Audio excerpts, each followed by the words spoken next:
welcome back to my channel, or welcome to my channel if you are new. So today's video is going to be all about PCSing with your pets overseas. Now I do just want to give a quick disclaimer. This is going to be specifically for PCSing to Italy. I think it could be anywhere in Italy. It wasn't just specific for Aviano. So if you're PCSing anywhere in Italy, this is going to be the video for you. However, if you're PCSing to another country, don't click off this video yet because we have got a lot of great tips that should be able to help you out with your upcoming PCS. If you're new to Brittany's channel, we do have one German Shepherd and one cat. So when I first got the orders, first thing we did is we went ahead and contacted our vet for Dallas and Mama's in order to see what vaccines they need, what kind of documentation we'd have to get in order to get them over from Florida to Italy. Yeah, because I was actually super nervous when we received the orders with getting our pets overseas. I mean, it could be nerve-wracking PCSing just, you know, somewhere else in the States, but to a completely different country. I was definitely super nervous. I thought that it was going to be a very strenuous, like hard concept to bring them. But honestly, you guys, it was not that bad. As long as you start ahead of time and give yourself a couple months, you should be good to go. I think we had started the process because my husband, if you're new to our channel, he had just returned from his second deployment, and I think we had only had 2 months before we were set to PCS, and we were able to get it all accomplished. So if you have more time than that, you are definitely going to be good to go. When I got back from my deployment, it was our first PCS that we've ever done, and overseas made it even more daunting to us. So we knew that the pets were going to be a giant part of this PCS move. Absolutely. Like, we were not willing to leave them behind. I know there's a stigma around military families and leaving their pets behind, but personally for us, we don't have kids, so they are our children, and we were not going to leave them behind. So we were ready to do absolutely anything necessary to get them overseas with us. Like I said, after contacting the vet, we found out that in order to get them to Italy, we needed 3 things, and that was for their health certificate, rabies shot, and a microchip. And there's a certain order they had to do it. So like, yes, we had to get them microchipped and then their rabies vaccine. So that way it would read on the microchip that they were vaccinated in order to get them to Italy. Yes, and I do want to put in a side note about that. So we had just gotten Dallas as a puppy. We hadn't even had him for a complete year yet at the time that we were set to PCS. So this was going to be his first time getting his rabies. So you get your microchip, then you can get your rabies vaccine, and you can get them done at the same exact time. However, for our cat, we've had her for a while, and she had already had her rabies vaccine, so she wasn't due for it again until we would have already been to Italy. So as long as it's not expired or anything like that, if your pet already has their rabies vaccine, they should be good to go. If you just got one 6 months ago, you will not be required to get another one if you're PCSing again, you know, just like 6 months later. So just make sure that if your pets already do have their rabies vaccines, that they are up to date. Also, along with the microchip thing, make sure that your microchip is actually an up-to-date microchip. This is true. Yes, again, for our cat. So we originally rescued Mama's from a animal shelter. They microchipped her there, but for Italy, they require a specific type of microchip, and the microchip that the animal shelter had in her was not good. It wasn't valid, and honestly that was super stressful. I wish that was something that we would have known about, because we had no idea that it was an old microchip or anything like that until it came time to get Mama's health certificate, and they let us know, hey, we can't do this until she has an updated microchip. And you guys, at that point, we were already in another state. We had left Florida, left our regular vet. It was kind of stressful. In order to get your animal over to Italy, they need to have a 15-digit microchip ID number. Not a 10-digit one. That is the type of chip that Mama had, and it was not correct. It needs to be 15 digits. I'm very thankful though, because it was a very quick fix. We just made an appointment with a local vet in the area that we were in, got her a new chip. She already had her rabies, took her back the next day to get her health certificate, and everything was a-okay. So I would definitely say start with your vet as early as you can, because you never know what can happen, even if you think you've got everything figured out. Last thing on that is, if they tell you that they have to like have a surgery in order to get the previous one removed, that's bogus. That's what they told us at first. Yes. So we were kind of stressing out about that. But we just went to another vet and they're like, oh yeah, we'll just insert the new one in that'll be good to go. Yes, I can't believe I forgot that. That is something that stressed me out. They said that in order to put Mama's new microchip in, that they were going to have to take her previous one out surgically before they could insert her new one. And you guys, that about sent me over. So I was on the phone with other vets. I'm like, hey, dude, is this true? Is this accurate? And they're like, no, this is not accurate at all. So we called more vets to figure out what is true, what was not. And she did not need to get it removed at all. They said it is very common for animals to have more than one microchip, especially from coming from a pound and taking them somewhere else. Totally common. As far as shipping them and getting them to our destination, so bring them here to Italy with us, we were under the impression that we could bring them in cabin or have them shipped as cargo, which is what we originally intended to do with Mama's in Dallas. We had ideally Mama's would be in the cabin with us in a little cat carrier, and then we'd ship Dallas underneath with the cargo. So that was our initial plan of action and what we were going to do. However, it did not go that way at all. Delta throws a wrench in our plan about 2 weeks before we actually fly out. We'll touch on that. So what we did initially, in order to make sure that we could bring them with us, we wanted to contact airlines and look at different flights that could accommodate our pets. So because there are types of aircrafts that pets cannot fit in cargo. There are specific types of airplanes that ship pets in cargo and some that do not. So it is very important to make sure when you're booking your flights, when the military is booking your flights, when you are booking your flights, check what kind of aircraft it is with the airline that you will be flying on. It also depends on your pet size too. Obviously a German Shepherd's a lot bigger than a Chihuahua or a Poodle. So if you have like a smaller dog, sometimes they can fit in the cabin with you.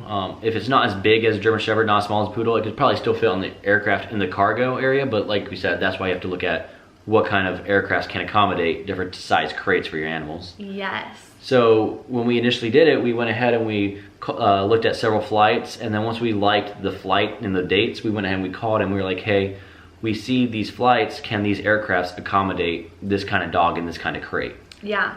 And once we got the go from our airline, we went ahead and started looking at their requirements for their kennel sizes for both in cabin and in cargo, because they do have to be specific measurements. You cannot just buy a random carrier off of Amazon and think that it is good to go, because they could possibly not let you on the aircraft. Dallas is about 80 pounds, and there needs to be a specific amount of room left above their head, left on the sides of them. They need to be able to fully stand up and not have their ears touching the roof of their kennel.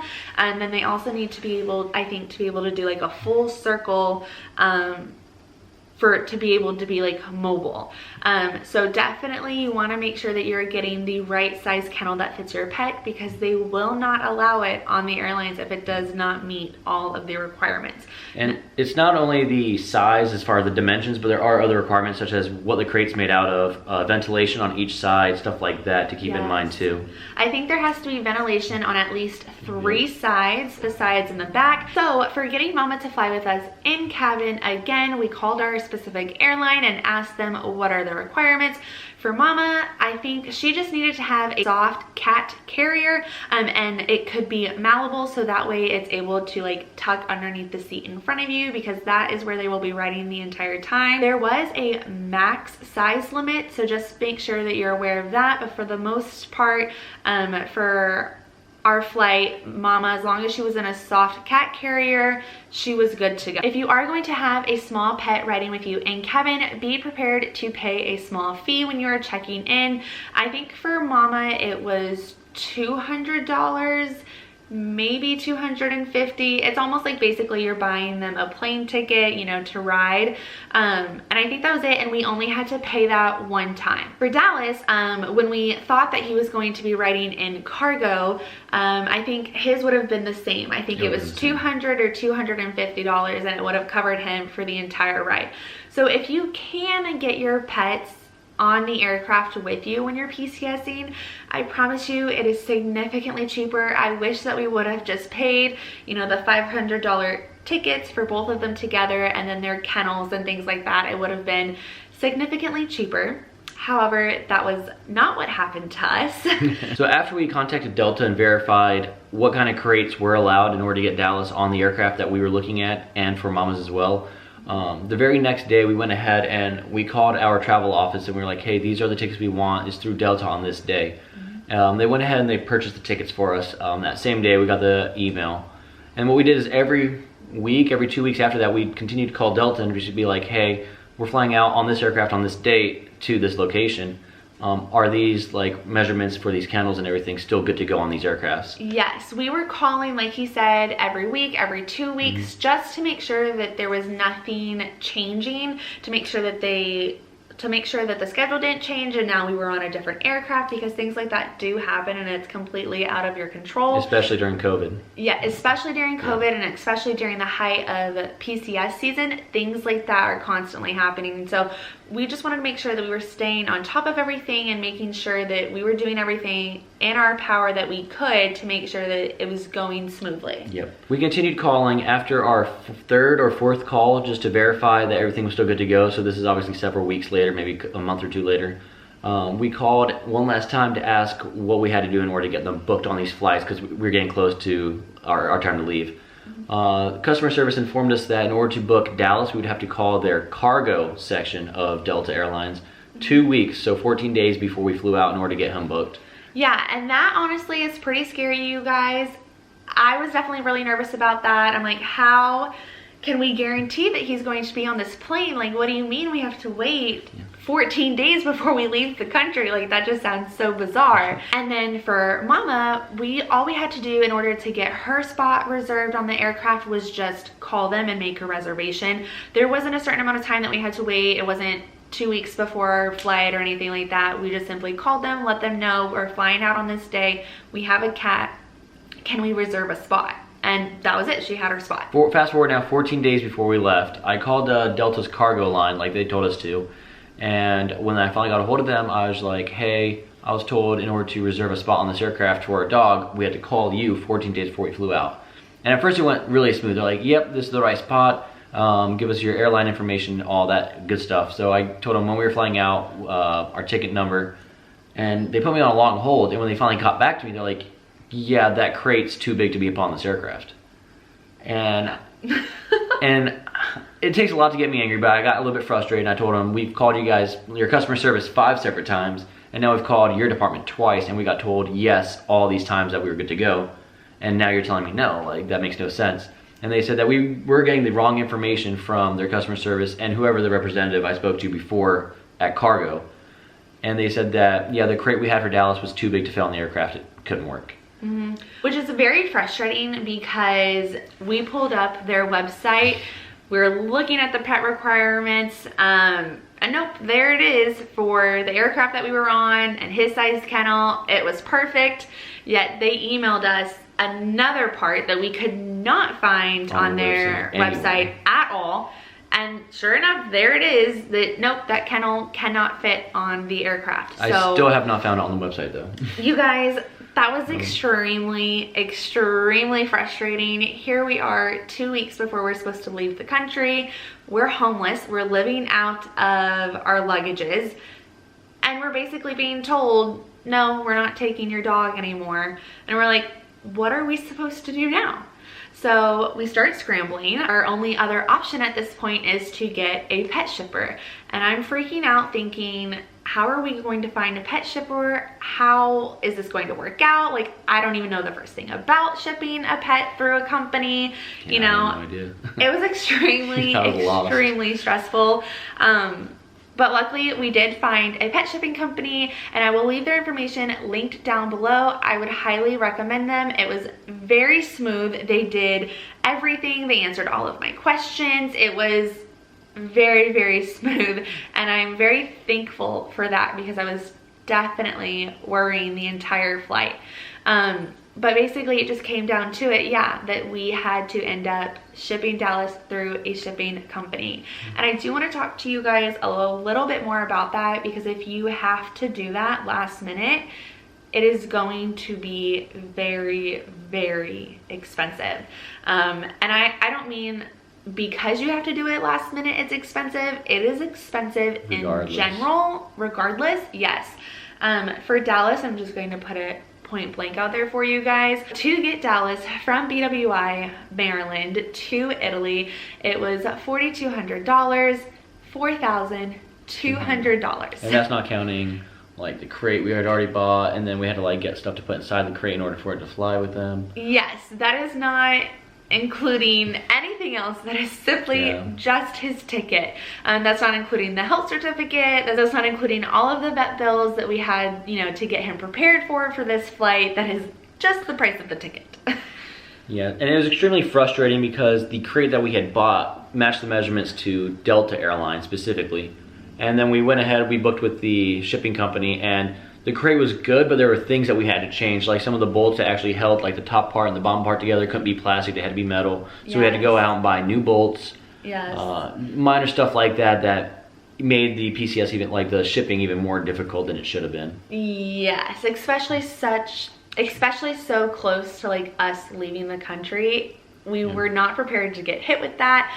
But I am very thankful that we did have enough time. Like you said, we had 2 weeks to figure it out, and we did, and he is here with us. He did have to fly out 1 day after us though, and that's just the way that the pet shipping company worked. They didn't have a flight that was going to him before we were leaving the country. So thankfully we were able to leave him with Steven's dad, and he was able to get him to the airport the very next day, and he shipped him out to us, and we received him, and he was totally okay, and everything was fine. So I am thankful for that, but oh my goodness. It is stressful. So before I get to answering your questions from Instagram that you guys had about PCSing with pets, I want to touch on a couple more subjects. One of them being the health certificates. So you are only able to get a health certificate 10 days before you leave the country. And now it was a super easy process. You just take them to a vet, they sign off on it. However, there are things that you do need in order to get a health certificate. Not only does your pet need their microchip and their rabies vaccine, but they will also need a copy or proof of all of their shot records, basically, you know, just making sure that they're up to date on all of their immunizations. And a lot of the paperwork does need to be done in blue ink. So if your doctor is signing anything, if you guys are signing any paperwork, make sure it is done in blue ink. If you don't know, just grab a blue pen. It's better to be safe than sorry. And then another really good thing to know also about flying with pets is that during the summer months of May through September, a lot of airlines put down a heat embargo. And basically what that is, it is just like a no fly for pets. And that is just because it is extremely hot riding down there in the cargo. They don't want anything to happen with the animals. So it is basically a no fly zone from the months of May through September. All right, we're gonna get into a couple tips really quick. There's just a couple things that we keep on remembering. So the first thing is going to be when you're talking to anyone in the airline industry, get their name, write it down, write down every single confirmation number, write down their name, every associate that you talk to. Although things may not be able to get done or handled the right way, at least when the time comes, if you do get misinformation, you can let a supervisor know, this is who I spoke to, and they can kind of fix them or get them into more training so that way it doesn't happen in the future. Another thing would be to buy your crate. If you're traveling with a dog, buy that crate ahead of time so that way they can sleep in it, they can go in and out of it, know it's not a bad thing, and they're not like super scared or anxious whenever they get on the plane in a crate they've never been in before. Absolutely. Dallas has never been afraid of kennels, but at the time, Dallas doesn't sleep in a kennel anymore. We don't leave him in a kennel anymore. He just kind of free roams the house. So when we did have to get his kennel, we wanted to make sure that he knew it was okay, it was a safe place. We put his bed in there, we put some treats in there. We did let him sleep in there for a couple nights just to let him know it's okay, nothing happens. You come in, you go out, you know, it's a safe place. And same thing with Mama's. When we got her a crate, we let her in there a couple times. Obviously, she doesn't like it. I don't think any cat likes their crate, but she did do a good job flying. I will say for Dallas, for his kennel, we were able to buy him a very thin, small, like little, like a mat, like a bed kind of. It can't be very thick at all. It has to be super thin and flat, just as a liner for his kennel, so that way he could be a little bit more comfier than just laying on the hard plastic. Because they do restrict what can be in the kennel. Like he can't have any toys in there or anything like that while he's flying. No toys, no blankets. Nothing. Yeah. And then for Mama, we did pack a little bit of her food and some water that we would give her between our layovers and things like that, just to make sure she was staying hydrated and was doing okay. Yep. Something else we did in order to help the transition for when we actually got here was we brought a little carry-on luggage, one that you could just stow overhead, just for them, and we filled it with like their toys and more importantly their food that they're used to eating. Because when we got here, we weren't sure if they were going to actually have in stock the stuff that we fed them from Florida. So if that was the case, we brought enough so that way if we had to give them on a different food, we could still mix it in gradually and not just cut them cold turkey from what they're already used to eating. Absolutely. That was something that we hadn't thought about until our friends mentioned it to us. They were like, what kind of food are your animals on? We need to make sure that they have it here. And I was like, oh my gosh, I didn't even think about that. Luckily though, we did get here and they do carry the food that they eat, so we didn't have to change anything. But in the off chance that where you're getting stationed, it does not carry the food that your pets eat, and Amazon can't ship it to you, because I know sometimes they're like weird about sending certain ingredients. Make sure that you do bring extra with you, whether it's in your household goods or on a carry-on with you, so that way they have it and you can use it to transition into your next food. And then the last tip that we are going to leave you guys with is utilize your Facebook groups. So I will go ahead, if you're PCSing to Aviano, Italy, I will leave the pet page linked down below. So in case this video did not answer any of the questions that you may have about PCSing over here, you have a link right to it that could hopefully be more helpful to you. Whenever you're PCSing, the military member, they're going to have a sponsor at their next base. They're going to have somebody that's at that base that's their only job is to make sure that the transition's smooth. Use that person. They have first-hand experience, what's at the base, what's not at the base, and who to contact if there's any questions that you have that they can't answer personally. So use that person and make sure that they can help you out with any situation that might arise. Yeah, absolutely. Yeah. All right, so now I'm gonna go ahead and get into answering some of the questions that you guys had for me over on Instagram. All right, so our first question says, we have a Great Dane and are planning to PCS to Germany. Tips, weight limits. First, I just wanna say, I know that a Great Dane is a very large dog. Huge. So I would start with the airline that you guys are going to be flying on. I would call them over and over and over and over and over again and just make sure that the flight that you're going to be on, if it's able to accommodate them, and if it is, just please have a backup plan. Have a pet shipping company, reach out to one, get a quote. Someone said, would you have just went through your own company if you could go back since you had so many issues with the airline? Absolutely, I would have. Yeah, from the get-go. It would have alleviated so much headache. We would have known well far in advance how much money we would have needed to fork out, instead of forking out over $4 grand 2 weeks before we leave the country. So it would have been a lot more, I think, easier. Looking back now, like when we head back to the States, I think we'll be using a pet shipping company. Because we already know the process. It's a guaranteed thing, nothing to worry about, it's gonna happen. Exactly. Someone said, important must-know stuff when flying with pets. I think we covered it all. If you have a specific question, let me know down in the comments below. So someone asked if we used a pet shipper. Yes, we did, and in case you missed it, I will go ahead and link them down in the description box. If you're going to be PCSing and are looking for quotes, that would be a great place to start. The next question says, did they have to go through customs with it being overseas? Was there any type of quarantine? So yes, Dallas had to go through customs. So when we had Dallas shipped over here, the plane landed in Germany, and then from the airport in Germany where he landed, they actually had to drive him from there down here to Italy. And obviously when he crossed that border, he had to go through customs. As far as quarantine though, no. For Italy, we didn't have to put him through any type of quarantine on the way here after he got here, luckily. But there are countries that you go to, I believe like Japan's a big one, where after you get there with your animal, they have to be quarantined for a certain amount of time. I think they even have to quarantine before you go too. They might, I'm not sure on the specifics. In fact, we actually got a phone call like that when he was going through customs asking where certain paperwork was, and we were just like, oh, it's here, just look like on his crate. Yep. So just keep that in mind. If they fly him somewhere and they have to drive him, they'll probably have to go through customs when they're on that border. Let's see, someone said, my dog is 140 pounds. Is it possible to fly him to Italy? I have no idea, I'm going to be honest. I don't know if there's any kind of weight limit.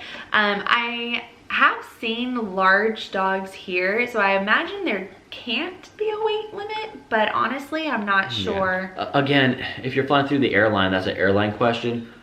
I'm sure the shipping company, that's their only job is to ship pets. I'm sure that they probably do. Yeah.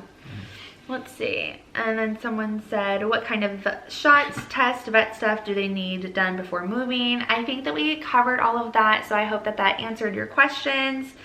Someone said, how long were you guys separated from Dallas through travel and after arriving in Italy? So we mentioned that Dallas flew out the day after us on Sunday, and then I think he got to us by Wednesday to our hotel room where we were quarantining.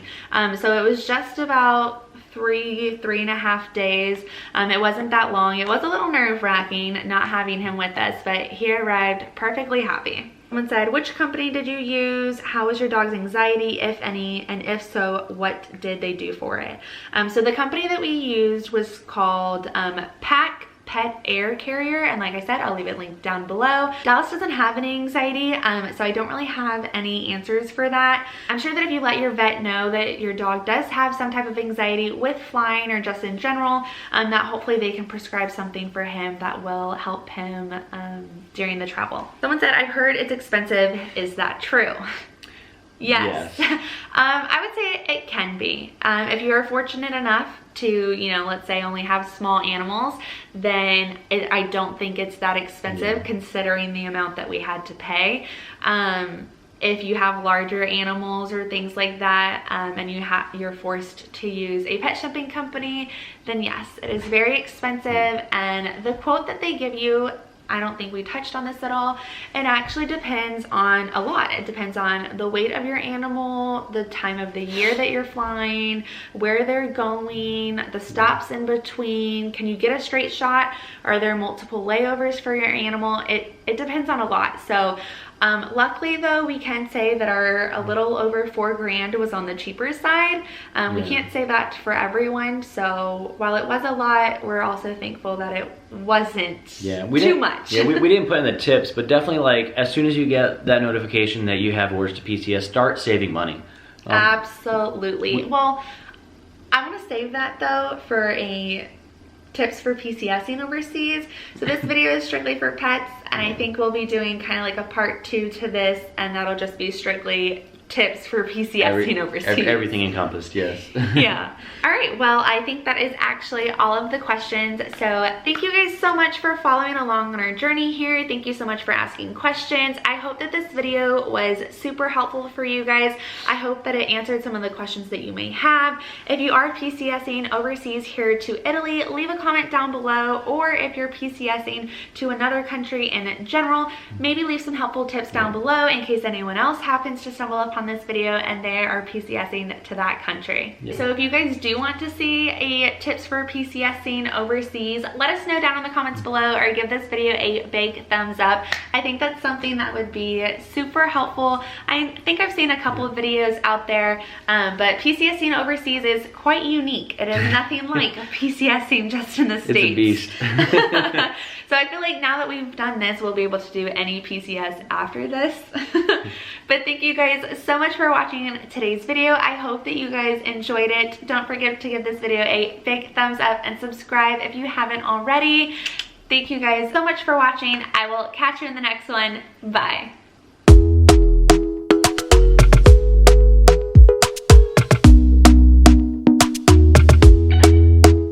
Talk to me nice.